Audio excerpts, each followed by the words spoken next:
Okay, so my presentation that I wanted to do is diversity on the cover of Cosmo. My name is Jeremy Croshaw.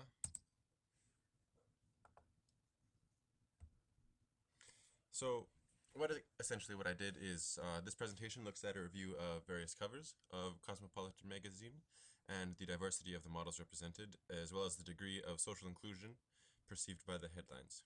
What I hope to do with this presentation is to sort of address the diversity on a multitude of different levels, including age, cultural diversity, and then hope to evaluate the feelings of inclusion from the headlines based on certain aspects such as race, disabilities, and gender identification.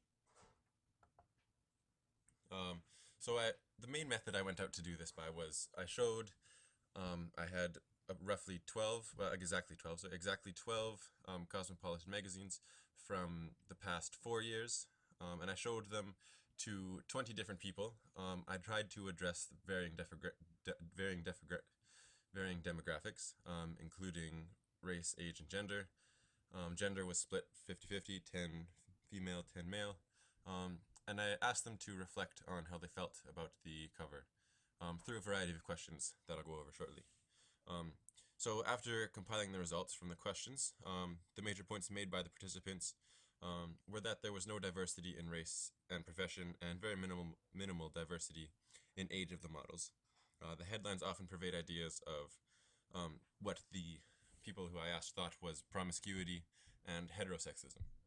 So the main conclusion is that the diversity of cosmopolitan models does not accurately represent the diversity of the readers, and the headline stereotype heterosexism, potentially alienating sexualities from their market. So through our studies in ECS 110, we've brought up many different discussions relating the role of societal and cultural practices in shaping the perception of self and others. So this statement sort of stood out to me from the objectives because so much of what we do as people and teachers is shaped by societal influences, whether they are known or not. Pop culture magazines, I would say, have been an influence on societal perspectives for many years, and even though someone who may not be buying it, they still may be influenced by the images and ideas presented on the cover, whether it be walking through a grocery store or in a convenience store, just even on TV and advertisements and stuff like that. So in analyzing what people actually thought of the themes and ideas portrayed on the cover of various cosmopolitan magazines, I attempted to see if people actually agreed with the morals and themes that pervade through popular culture, or whether it was just something that throughout the time we've just sort of grown used to it and haven't really stood back and sort of thought about what this actually means, what these ideas are actually saying, and whether or not we even want them to be said to our youth, to our society, essentially.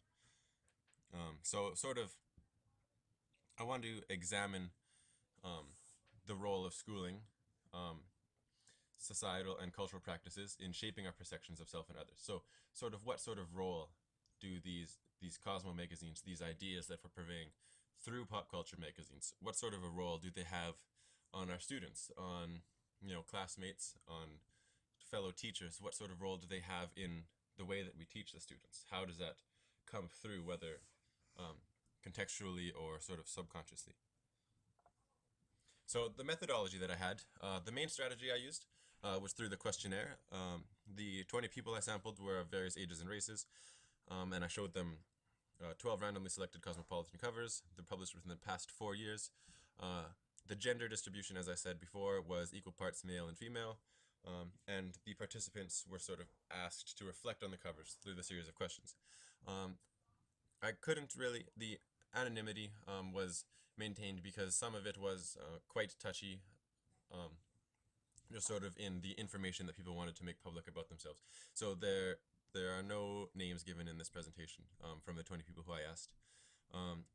What I did then with the questionnaires was I looked at them and I said, okay, well, this one is most often answered, or this is a general theme that they're answering, so I chose the best question that sort of outlined the main answers, essentially. So the information from each cover that was analyzed, it was based on the various aspects of the model. So I compiled a table which includes things like race, things like age, things like occupation, and then I also tabulated the top 3 headlines that participants thought to be the most attention grabbing. So you can see, looking at these three Cosmo covers down on the bottom, you can sort of see which headlines grab your attention, and I just sort of compiled the top three from each of the 12 covers and said which one grabbed their attention the most. So the questions I asked is, after looking at the models on the magazine, would you say that you could easily relate with them? Why or why not? How would you rate the attractiveness of the models on the magazine cover? Do you feel like any group of individuals are favored on the cover? Who is the target audience? How do you think it makes those who are not the target audience feel? Do you think that if a person on the cover was in a wheelchair or visibly physically disabled in another way, that people would still buy the magazine? What would you say the main themes of the headlines are on the cover? Do you think any demographic would feel offended by what the cover said? And how could the cover be modified to incorporate a larger demographic? These questions I sort of asked based on it. If I had more time, more resources, I would have gone into more detail, more questions, targeting a larger diversity, I could say. But this sort of gave a general outline of how people felt in general about the covers. I looked into a few other resources that have done similar studies to Cosmopolitan. The first one that I found was Awakening to the Desires of Older Women, which is deconstructing ageism within fashion magazines. So this one looked at how the representation of age on the cover of magazines. So there was a good quote in their paper that says, visual content analyzed of 8 fashion magazines, including Cosmopolitan, revealed that the fashion industry continues to focus on promotional efforts on youthful populations and seldom includes images of women over 40, regardless of the large percentage of such women among the readership. So what they ended up finding is they found that in the target audience for Cosmo is people, women essentially, who are in their mid-20s, which is now extending into the 30s and 40s as we continue to grow as a aging population. And what this article is saying is that even though there are a large number of older women who are reading the magazine, the Cosmo magazine isn't really catering to their age. As you can see by the stats, they looked at all the images in a Cosmo magazine. Unfortunately, their scope was only one edition, the 2007 December edition. They looked at all the pictures and analyzed them based on race and age, and they found that of all the people, the females made up 70.12%, so males made up the other 30 or so. And they found that older females, like 50 plus, only made up 4.38 of that 70.12% females. They found blacks only made 10.42, Latina 3.12, Asian 1.45, and other, which would be East Indian, something like that, they only made 0.14%. And they also found that the number of readers of Cosmo above the age of 34 was roughly 35%. So there's a large age of people who are reading Cosmo that aren't being accurately represented in the images and pictures that they show. So the other one I looked at was Post-Feminism and Specialized Media. This is a content analysis of Cosmopolitan headlines. And they ended up looking at the headlines of Cosmo to see how they A, over promote beauty, and B, promote the independent career, women putting a secondary importance on traditional roles such as mothers and wives. So they looked at Cosmo from January 2008 until March 2013, and the results consisted of a percentage of main themes presented in the headlines. So as you can see, the sex life, 91.9%, all the way down to marriage, which is 12.9%, motherhood, 14.4%, and they found on the cover 93.5% of the models were either pop figures or celebrities. So the analysis of content on Cosmopolitan covers proves that the highest emphasis is placed on sex life, beauty tips, and celebrities, while the lowest emphasis is placed on things like marriage and motherhood. So then looking at two more, I have representations of women in women's magazines, and this is it analyzes the representations of women in selected magazines, including Cosmopolitan. So what this author did is they reviewed Cosmo magazines from the year 1997 until 1999, specifically looking at the advertisements and the messages they portrayed. And in this, it was a thesis actually. There was minimal quantitative data, But qualitatively, the author stated that most advertisements were presented in a simple way, which highlighted women as having two main goals in life, which was one, um, attaining perfect beauty, and two, getting a man. So in the final one I looked at, this was a book, The Girl on the Magazine Cover. It discusses the history of feminism starting from 1895 to 1930. So this sort of looks at Cosmo from its early developmental years. Cosmo was first published in the late 1800s. So this looks at how it developed in roughly about 50 years after it was published. In the early 1900s, there was this new concept of a new woman, which is created and molded from the perceptions and representations of pop culture magazines, but most specifically, as the author stated, by what is represented on the cover. So the author argues that the broadening of availability of resources related to higher education, career option, and the increasing availability of contraception to more demographics has given rise to a new wave of feminism in society. The author also argues that the images found on the magazine often overemphasized the role of women as consumers.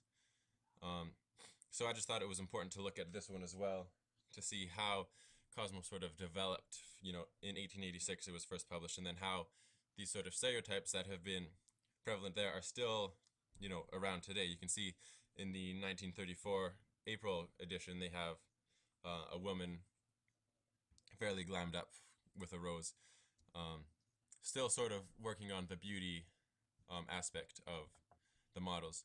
So the summary of the covers analyzed. As you can see here, the average age, we've got 27, 23, 31, 25, 18, and 33. For the first six, you can see that they, on this page, are all American. They're all Caucasian. They're all actresses, except for Pink, who is a singer-songwriter. And as you can tell from the headlines, we've got sex quiz, get naked, 100 sex questions, 21 naughty sex tips, your sexiest sex cues, his best sex ever, too naughty to say here, wild sex stories, things like that.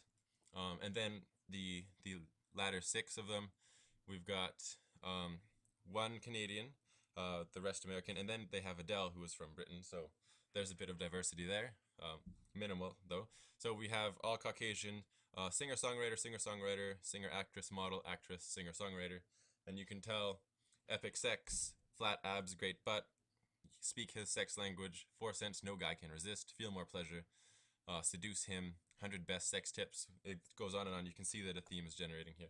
So the findings is that all the models are Caucasian. They were born in North America.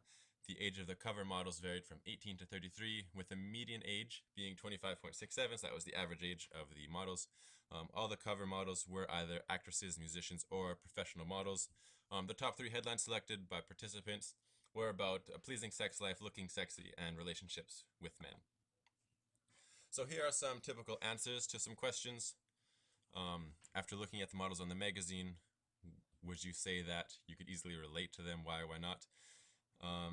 It's, we've got common answers saying that this has been photoshopped, so it's hard to relate. These women aren't really relatable because they're almost too beautiful. And this one was funny. Well, we both breathe oxygen, but theirs is probably imported, so no, I can't really relate with them.